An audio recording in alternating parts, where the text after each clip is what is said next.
கர்த்தருடைய பரிசுத்த நாமத்துக்கு மகிமையுண்டாகட்டும். ஆண்டவராகிய இயேசு கிறிஸ்துவின் ஈடு இணையற்ற இன்ப நாமத்தில் உங்களை யாவரையும் வாழ்த்துகிறேன். கர்த்தருக்குள்ளாக உங்களை நான் ஆசீர்வதிக்கிறேன். கர்த்தர் நிச்சயமாகவே உங்களை ஆசீர்வதித்து வழிநடத்துவாராக. பிரியமானவர்களே, இந்த நாளிலும் தியானத்திற்காக எடுத்துக்கொண்ட பரிசுத்த வேதாகமத்தினுடைய பகுதி சங்கீத புஸ்தகம் 16வது சங்கீதம் 3வது வசனம். 16வது சங்கீதம் 3வது வசனம். பூமியில் உள்ள பரிசுத்தவான்களுக்கும் நான் என் முழு பிரியத்தையும் வைத்திருக்கிற மகாத்மாக்களுக்கும் அது வேண்டியதாய் இருக்கிறது என்று சொன்னார். பூமியில் உள்ள பரிசுத்தவான்களுக்கும் நான் என் முழு பிரியத்தையும் வைத்திருக்கிற மகாத்மாக்களுக்கும் அது வேண்டியதாய் இருக்கிறது என்று சொன்னார். அன்பார்ந்தவர்களே, கர்த்தர் மேல் அன்பு வைக்கும்போது கூடவே தேவனுடைய ஊழியர்கள் மேலும் அன்பும் பிரியமும் ஏற்பட்டு விடுகிறது. தேவ தூதர்களை உபசரிப்பது போல கர்த்தருடைய ஊழியக்காரர்களை உபசரிக்கிறோம். மனப்பூர்வமாய் கர்த்தருடைய ஊழியங்களை கொடுக்கவும் உற்சாகம் வந்து அதன் வழியாக நம்ம கொடுக்கிறோம்.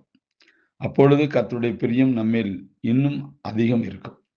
காரணம், இந்த சிறியவரில் ஒருவருக்கு எதை செய்தாலும் அதை எனக்கே செய்தீர் என்று இயேசு சொல்கிறார். தாவீது ராஜாவை பாருங்கள். ஒரு நாள் தன்னுடைய செல்வத்தை குறித்து அவர் சிந்தித்தார். என் செல்வம் பூமியில் உள்ள பரிசுத்தவான்களுக்கும் நான் என் முழு பிரியத்தையும் வைத்திருக்கிற மகாத்மாக்களுக்கும் அது வேண்டியதாக இருக்கிறது என்று அவர் சொல்கிறார். ஆம், கர்த்தரிடத்திலிருந்து பெற்றுக்கொண்ட எல்லாவற்றையும் கர்த்தருடைய ஊழியர்களுக்கு கொடுத்து அதிலே வரும் சந்தோஷத்தினால் தாவீது மனமகிழ்ந்தார். தாவீது தன் தாழ்விலே தன்னை நினைத்திரளின கர்த்தரை மறந்துவிடவில்லை. ஆடுகளை மேய்த்து கொண்டிருந்த தன்மேல் கர்த்தர் பிரிய வைத்தாரே, கர்த்தர் எனக்கு செய்த எல்லா உபகாரங்களுக்காகவும் அவருக்கு எண்ணத்தை செலுத்துவேன். இரட்சிப்பின் பாத்திரத்தை எடுத்து கர்த்தருடைய நாமத்தை தொழுது கொள்வேன் என்று நன்றியோடு அவர் சொன்னார். சங்கீதம் 116வது சங்கீதத்துல 12-13 வசனத்துல நாம் வாசிக்கிறோம்.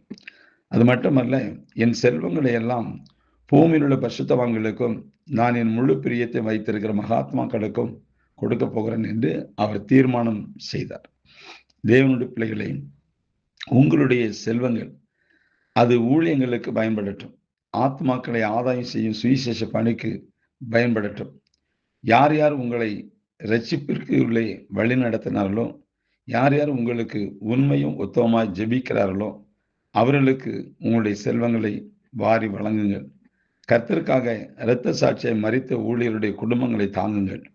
தியாகமாய் ஊழியம் செய்கிறவர்களை உற்சாகமாய் இன்னும் ஊழியம் செய்யும்படி உங்கள் பணத்தினால் பொருளினால் தாங்குங்கள். அப்பொழுது பரலோகத்தில் உங்கள் பொக்கிஷங்களை சேர்த்து வைத்தவர்களாவீர்கள்.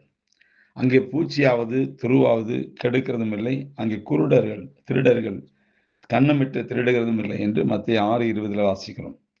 அன்றைக்கு மோசே இஸ்ரவேல் ஜனங்களுக்காக ரெவிதீமிலே கைகளை உயர்த்தி கொண்டே நின்றார். மோசேயின் கைகள் அசந்து போயிற்று. மோசேயின் கைகள் கீழே விழுந்த போது அமலேக்கியர் இஸ்ரவேலை யுத்தத்தில் மேற்கொண்டார்கள். அப்பொழுது ஊரும் ஆரோனும் மோசேயின் கைகளை அன்போடு தாங்கினார்கள். இதனால் இஸ்ரவேலர்கள் ஜெயம் பெற்றார்கள். தேவ பிள்ளைகளே, நீங்கள் ஜெயம் பெறும்படி உங்களுக்காக தேவ சமூகத்தில் உத்தரவாதத்தோடு மன்றாடுகிற ஜெபிக்கிற கர்த்தருடைய ஊழியர்களுடைய கரங்களை நீங்கள் நிச்சயமாய் தாங்க வேண்டியது அவசியமாய் இருக்கிறது. அப்படி உங்களுக்காக அவர்கள் ஜெபிக்கிறதுனால்தான் இன்றைக்கு ஜீவனுள்ள தேசத்துல நீங்கள் நிற்கிறீர்கள் என்பதை நீங்கள் புரிந்து கொள்ள வேண்டும். எனக்கு அன்பார்ந்த தேவ ஜனமே, ஒரு ஊழியருடைய சிந்தையில ஒரு குடும்பம் இருந்தால் நிச்சயமா அந்த குடும்பம் பாதுகாக்கப்படும், அது ஆசீர்வதிக்கப்படும், அது கர்த்தருக்குள்ளாக நிலைத்திருக்கும். அதை சத்துருவு மேற்கொள்ள முடியாது.